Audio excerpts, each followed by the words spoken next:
So back around the end of September, beginning of October in 2006, I was between jobs and looking for some extra cash. So I picked up a part-time gig as a security guard at the old Westview Hospital. This was an abandoned hospital out in the middle of nowhere. It had been closed for 5 years and they were gone, not air it down because they were ain't gone, not put any money into fixing it up to bring it up to code. They did gut most of it when they abandoned it, but there was still plenty of stuff left behind. Not to mention it was spread out over a huge campus taking up half the block. I was young, broke and bored, and this was as good a way to make a couple bucks as any other. My shift was overnight Sunday through Thursday from PM to AM. So I'd drive out there after my bartending shift, which usually let out around 9 or 10. And it was always dark by then anyway. My boss was cool enough to let me listen to music while I patrolled, but he said no earbuds so I could hear my radio if he tried to call me. Which made sense. There was rarely a reason he'd need to call me. Most of the time it was just static over the radio. And sometimes when I drove by one of the old wards, I'd hear a whisper that sounded like it was coming from the radio. But whenever I stopped to listen, all I could hear was static. I figured it was the wind or something.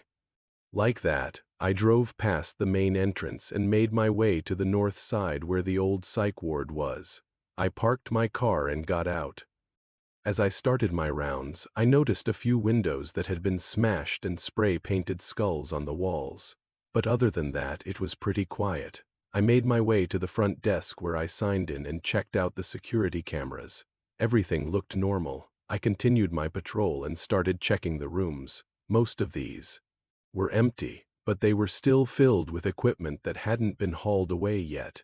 Things like gurneys and wheelchairs, for bags, unopened boxes, and I assumed those were all patient files.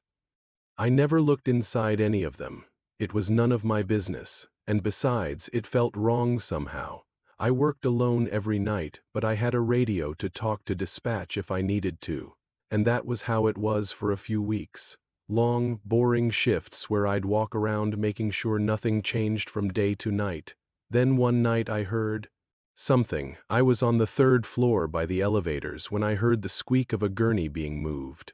I looked over and saw a gurney being rolled down the hallway.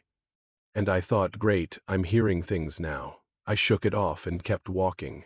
And then I heard the whisper again, this time right over my radio. It was a man's voice and it sounded close. I strained to listen, but it sounded like he was speaking another language.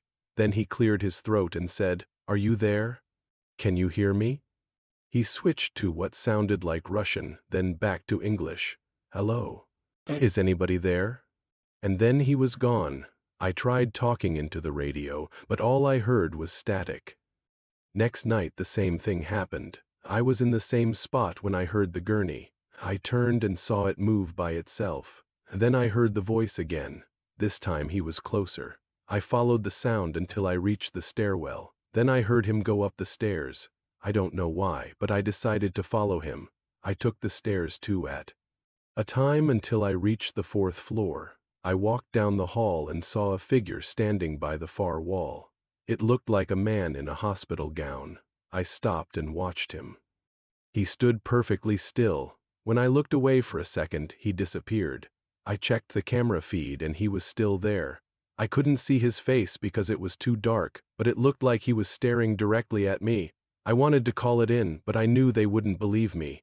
Plus, he wasn't doing anything wrong. I mean, he was standing perfectly still, but that wasn't against any rules.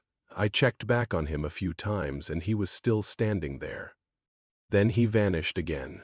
I chalked it up to sleep deprivation and went back to work. But the next night he was back, standing in the exact same spot. But now I could see his face. Well, I could see the outline of his face under the hospital gown. He was scrunched over and his head was bent at an unnatural angle. He had a big gash across one side of his face where his jaw should have been. I threw up in my mouth and almost dropped my phone. I backed away slowly and tripped over something and fell. I scrambled to get up and ran as fast as I could to the stairwell. I didn't look back. I could hear him moving behind me, but I didn't dare risk another glance. I didn't even bother calling it in. I just kept running until I got outside. I didn't quit that job for another week. The days melted together as the nights wore on. I hardly slept, and I spent most of my waking hours trying to catch up on sleep. In between that, I patrolled the hospital and recorded what I could on my phone. I don't know why I bothered. No one would believe me if I showed them. But I had to do something. I couldn't sit around and do nothing. Every night I'd hear different things. Sometimes it was the scrape of a wheelchair across the floor or the soft thud of footsteps. I'd round a corner and swear I saw movement out of the corner of my eye, but when I turned to look, there was nothing there. I started finding things moved around. At first it was only minor, like a box that was sitting on the table was lying on the floor. But then things started to disappear altogether. One night I found Anne's bag on the floor, and the next night it was gone.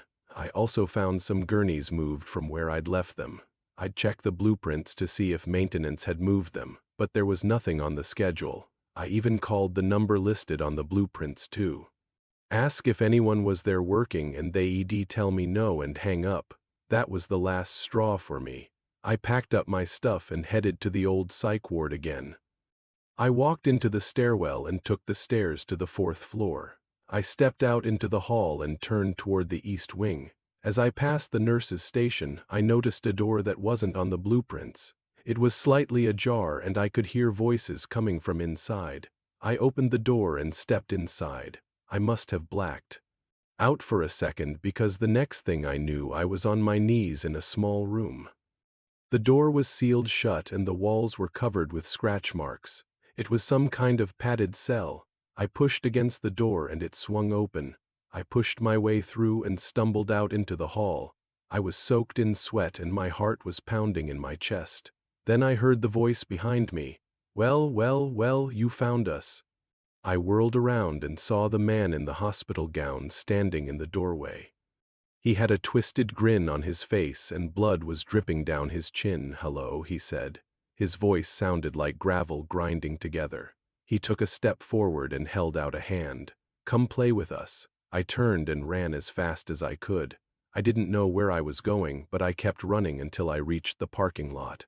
I jumped in my car and slammed the door. I sat there for a moment trying to catch my breath. Then I called my boss and told him I quit.